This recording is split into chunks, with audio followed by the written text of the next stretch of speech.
చేయలేదు. మరి మన ఒకసారి మనం శ్రీ ఒక నిమిషం అండి, సుజాత గారు మనం మీదకి వస్తామండి. మనతో పాటు ఉన్నారు జనసేన నాయకులు డాక్టర్ శ్రీధర్ గారు. శ్రీధర్ గారు నమస్తే అండి. శ్రీధర్ గారు, మరి పవన్ కళ్యాణ్ గారు అంటే ఇంతకుముందు మనం భీమవరం అనుకున్నారు, కాకినాడ అనుకున్నారు, కానీ అవేవి కాదు, అలాగే ఎంపీకి కూడా కాదు, నాకు ఎమ్మెల్యేగానే పోటీ చేయాలని ఉంది, పెద్దలతో మాట్లాడి ఎంపీ గురించి నిర్ణయం తీసుకుంటాను, ఇప్పుడైతే మాత్రం పిఠాపురం నుంచి పోటీ చేస్తానని ప్రకటించారు. మరి పిఠాపురంలో పోటీ ఎలా ఉంటుంది అనుకోవచ్చు? అంటే కాపులకి సంబంధించి అక్కడ చాలా ఎక్కువ మంది ఉంది, మధ్య ఉంది, కానీ ఎందుకు పిఠాపురాన్ని ఎందుకు ఎంచుకున్నారు అనుకోవచ్చు అండి? సో ముందుగా ఐమెక్స్ వీక్షకులకి, ప్యానల్ ఉన్న పెద్దలకి నమస్కారం అండి. నమస్తే అండి.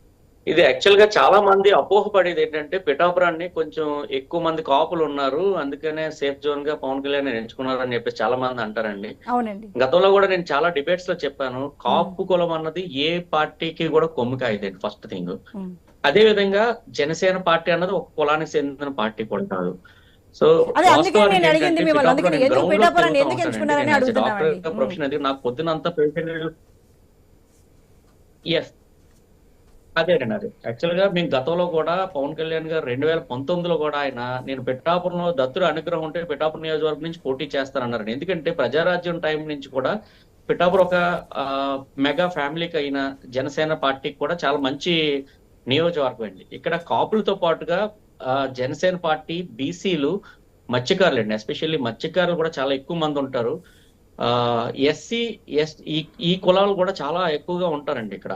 వీళ్ళందరిలో కూడా జనసేన పార్టీ చాలా బలంగా ఉందండి. ఎందుకంటే పవన్ కళ్యాణ్ గారికి ఒక విధంగా చిరంజీవి, పవన్ కళ్యాణ్ వీళ్ళ అభిమానులుగా వీళ్ళందరూ ఉండేవారు. అదే విధంగా ఈ రోజు గతంతో పోల్చుకున్నా కూడా వీళ్ళందరూ కూడా అభిమానంతో పాటు ఈ రోజు ఏంటంటే పార్టీ ఓన్ చేసుకోగలిగిందండి. వీళ్ళ రెండు కులాలను కూడా పార్టీ ఓన్ చేసుకోవడం జరిగింది.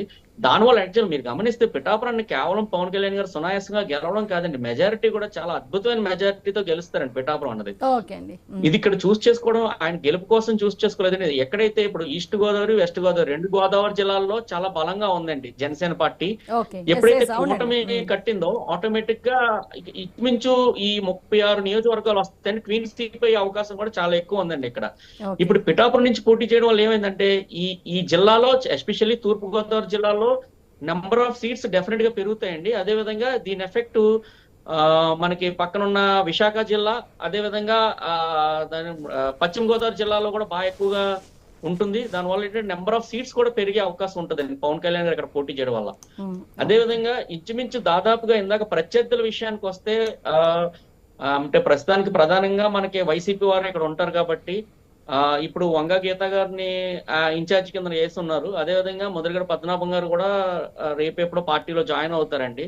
అంటే ఈవెన్ ఇక్కడ అంటే ఆపోజిట్ లో ఎవరు పోటీ చేస్తున్నారు అన్నది డెఫినెట్ గా ఇక్కడ పెద్ద విషయం కాదండి. ఎవరు పోటీ చేసినా కూడా వాళ్ళు కొంత ఓట్లు అయితే తీసుకెళ్లగలరు. అది ఖచ్చితంగా కాపు కమ్యూనిటీ నుంచి తీసుకెళ్తారు, బీసీల నుంచి తీసుకెళ్తారు, ఎస్సీ నుంచి తీసుకెళ్తారండి వారు ఓట్లు.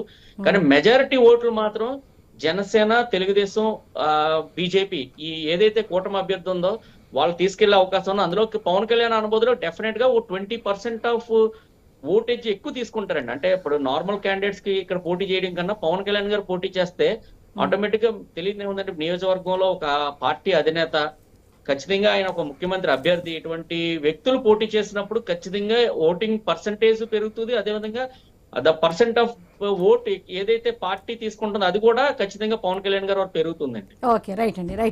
మళ్ళీ మీ దగ్గరకు వస్తామండి. మరి ఈ దేశకు సంబంధించి బీజేపీ